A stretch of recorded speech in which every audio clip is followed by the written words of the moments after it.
तो दोस्तों sorry video late हो गई उसके लिए।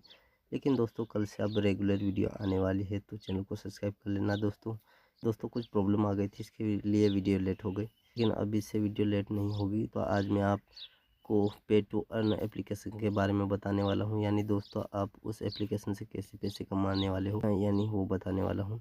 तो दोस्तों आपको ये पे टू अर्न एप्लीकेशन डाउनलोड कर लेना है दोस्तों।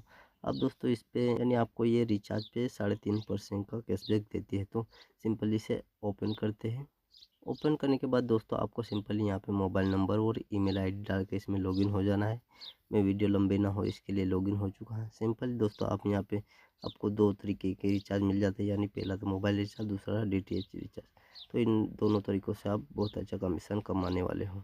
और दोस्तों यहाँ पे तीसरा रेफ़र का भी ऑप्शन मिल जाता है, देख सकते हो रेफ़र फ्रेंड। तो दोस्तों इस वाले आइकन पे क्लिक कर लेना है और यहाँ से ये रेफ़र यानी कोड है, इसको आपको अपने फ्रेंड को डालने को बोलना है। तो यहाँ पे आपको यहाँ पे कमीशन और भी ज़्यादा मिलेगा।